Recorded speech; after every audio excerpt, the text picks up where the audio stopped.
Kit Siang desak adakan parlimen atas talian.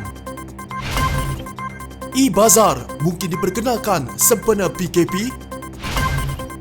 Mujahid hentam Presiden PAS dilantik Duta Khas Menteri. DAP sindir Tuan Ibrahim isu nama kementerian.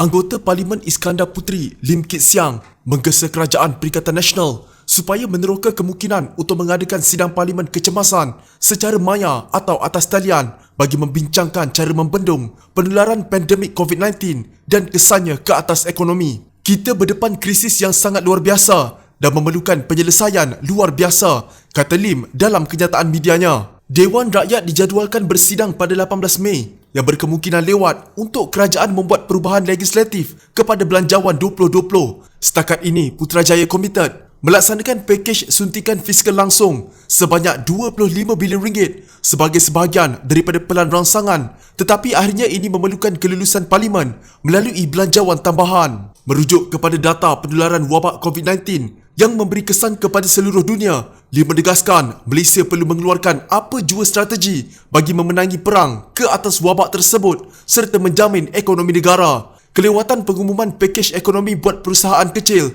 dan sederhana atau PKS adalah contoh bahawa kerajaan Malaysia masih belum mengguna pakai apa juga strategi untuk menghadapi krisis yang belum pernah terjadi di dunia ini bagi menyelamatkan kehidupan orang ramai, kata Lim. Rancangan rangsangan yang diumumkan pada 27 Mac lalu hanya menyatakan pinjaman kepada PKS dan skim subsidi sebanyak RM600 yang kebanyakannya syarikat tidak layak memohon. Ada pengkritik berpendapat bahawa langkah-langkah ini ternyata lesu berbanding dengan tindakan di mana negara-negara seperti Singapura dan China yang mengumumkan skim subsidi gaji yang jauh lebih besar untuk mengelakkan pekerja daripada dipaksa berhenti. Lim berkata, Malaysia bukan berdepan kemelesetan normal yang penyelesaiannya adalah dengan merancakkan penggunaan. Dalam perang melawan COVID-19, kerajaan perlu meletakkan ekonomi dalam koma palsu tetapi mesti memastikan pesakit terus hidup. Dalam keadaan ekonomi pandemik, sekurang-kurangnya dalam jangka pendek, matlamatnya bukan meningkatkan permintaan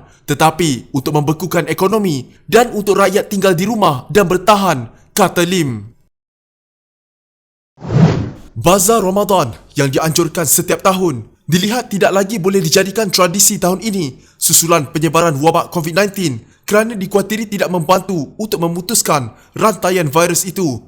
Ketua Pengarah Kesihatan, Dato' Dr. Nur Hisham Abdullah berkata, amalan pembelian makanan dalam talian sepanjang Perintah Kawalan Pergerakan atau PKP boleh diteruskan dalam bulan puasa dengan memperkenalkan e-Bazar Ramadan. Dari segi Bazar Ramadan, mungkin kita perlu mengadakan idea-idea yang kreatif dan inovasi. Dalam tempoh fasa pertama PKP, kita telah lihat peningkatan 70% penghantaran makanan ke rumah iaitu GrabFood. Mungkin kita boleh uar-uarkan e-Bazar Ramadan di mana makanan boleh dihantar terus ke rumah, katanya pada sidang media. Beliau mengulas cadangan Kerajaan Selangor yang membatalkan pelaksanaan Bazar Ramadan pada tahun ini susulan penularan wabak COVID-19. Menurut Menteri Besar Selangor, Datuk Seri Amiruddin Syari, keputusan itu dibuat dalam mesyuarat Majlis Kerajaan Negeri dan pihak berkuasa tempatan di Selangor pada Rabu lalu. Amiruddin juga tidak menolak kemungkinan untuk melaksanakan cadangan e-Bazar Ramadan di dalam talian bagi menggantikan kaedah konvensional sebelum ini. Nur Hisham menegaskan walaupun tempoh PKP fasa kedua mungkin akan tamat pada 14 April ini, namun amalan kebersihan rakyat di negara ini sudah berubah. Katanya Kementerian Kesihatan KKM sedang mengkaji untuk tidak menggalakkan perimpunan secara besar-besaran bagi tempoh 6 bulan hingga setahun susulan pandemik COVID-19 yang melanda negara. Katanya lagi, praktis sosial dalam kalangan masyarakat dilihat mula berubah berbanding sebelum tempoh pelaksanaan Perintah Kawalan Pergerakan PKP yang dijangka berakhir 14 April ini. Beliau berkata, ini kerana orang ramai sudah mula membiasakan diri dengan amalan penjarakan sosial 1 meter, kerap mencuci tangan dan tidak bersalam secara bersentuhan. Kita sudah tak bersalam, kita kerap membasuh tangan dan kita juga ada penjarakan sosial yang selamat sekurang-kurangnya 1 meter. Amalan perhimpunan contohnya 6 bulan ataupun setahun, kita akan lihat. Kita tak menggalakkan langsung perhimpunan secara besar-besaran. Ini kita lihat jatuh atau mengikut garis panduan Kementerian Kesihatan Malaysia KKM, iaitu mengelakkan daripada perhimpunan yang ramai, katanya lagi. Terbaru, Malaysia mencatatkan 3 lagi kematian baru berkaitan jangkitan COVID-19 yang menjadikan jumlah keseluruhan korban wabak itu di Malaysia sebanyak 53. Kes jangkitan baru yang dilaporkan pula setakat tengah hari semalam adalah sebanyak 217 yang menjadikan jumlah keseluruhan kes jangkitan sebanyak 3,333. Ketua Pengarah Kesihatan Dr. Nur Hisham Abdullah memaklumkan bahawa 60 pesakit pulih dan dibenarkan discharge semalam, menjadikan jumlah kumulatif kes yang telah pulih sepenuhnya adalah sebanyak 827 kes, 24.81% daripada jumlah keseluruhan kes. Pelantikan Presiden PAS Datuk Seri Abdul Hadi Awang sebagai Duta Khas Perdana Menteri ke Timur Tengah disifatkan tidak wajar ketika negara kini sedang dilanda krisis penularan wabak COVID-19. Datuk Seri Mujahid Yusof Rawa yang mengkritik pelantikan tersebut menambah, lagipun Timur Tengah bukan keutamaan dasar luar negara. Naib Presiden Parti Amanah Negara Amanah itu turut mendakwa pelantikan politik itu adalah habuan selepas penubuhan kerajaan terbaru hasil kerjasama Parti Pribumi Bersatu Malaysia atau Bersatu, UMNO dan PAS selain beberapa parti lain lagi. Tahniah setelah penat menepuk atap, dapatlah habuan jadi duta khas taraf menteri. Perdana Menteri ke-8 tidak habis lagi bagi ghanimah pada saat negara dilanda krisis terburuk COVID. Timur Tengah bukan keutamaan dasar luar negara pun. Cukup yang sedia ada untuk tampung dasar kita di Timur Tengah, katanya di Twitter. Sebelum ini, Pejabat Perdana Menteri atau PMO mengumumkan pelantikan Hadi Awang sebagai duta khas Perdana Menteri ke Timur Tengah. Perdana Menteri bersetuju melantik Abdul Hadi Awang sebagai duta khas Perdana Menteri ke Timur Tengah bertaraf menteri, kata kenyataan tersebut. Untuk rekod, Abdul Hadi pernah menyandang jawatan Naib Presiden Kesatuan Ulama Muslimin Sedunia, juga tersenarai sebagai antara 500 Muslim berpengaruh di dunia bagi kategori pendakwah dan pembimbing rohani oleh The Royal Islamic Strategic Studies yang berpusat di Jordan pada 2016. Sementara itu, Abdul Hadi dalam satu kenyataannya mengucapkan penghargaan kepada Perdana Menteri atas pelantikan sebagai duta khas berkenaan. Saya dengan rendah diri mengucapkan terima kasih atas kepercayaan yang diberikan oleh Yang Amat Berhormat Perdana Menteri Tan Sri Muhyiddin Yassin. InsyaAllah saya akan memanfaatkan sedikit pengalaman untuk membantu kerajaan Malaysia memimpin agenda perpaduan ummah dan keamanan sejagat, katanya.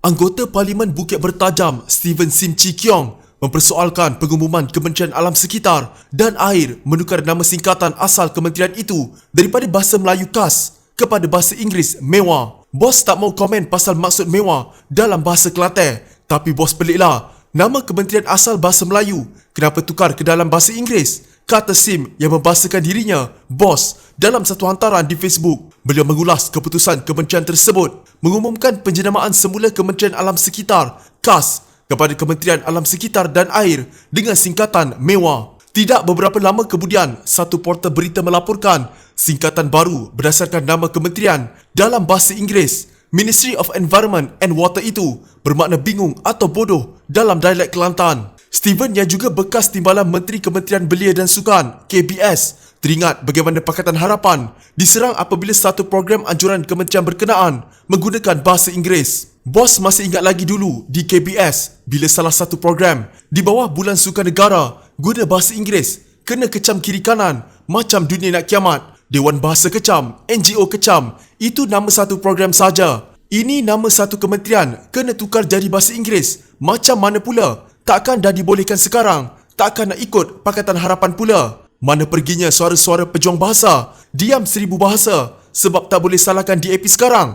Tanya je, jangan marah, katanya. Bagaimanapun, Menteri Alam Sekitar dan Air Tuan Ibrahim Tuan Man berkata singkatan nama baru kementeriannya mewah masih dalam peringkat perbincangan dan akan diputuskan dalam peringkat kementerian nanti. Buat masa ini kita kekal dengan nama penuh Kementerian Alam Sekitar dan Air, katanya ketika dihubungi Portal Malaysia Kini. Sementara itu, Steven juga mencadangkan beberapa nama baru kepada kementerian itu untuk dipertimbangkan. Singkatan dengan maksud yang baik dan berkaitan tugasan kementerian. KASA, sejenis kain halus, ringkasan perkasa, angkasa, kelita, Bahasa Iban sejenis lampu pelita yang digunakan untuk menyuluh rumah panjang. Kemala, batu geliga alam dalam legenda Nusantara. Nama pena sastrawan negara, Datuk Dr. Haji Ahmad Kamal bin Abdullah. Dan kelama, sejenis tumbuhan herba berkhasiat yang boleh didapati di merata tempat di Asia Tenggara. Antaranya singkatan dengan bunyi baik tanpa maksud sebenar atau sempurna, kelitar, kamir dan kemir. Mohon pertimbangan YB Menteri Mewah. Semoga lancar segala usaha YB di kementerian, katanya.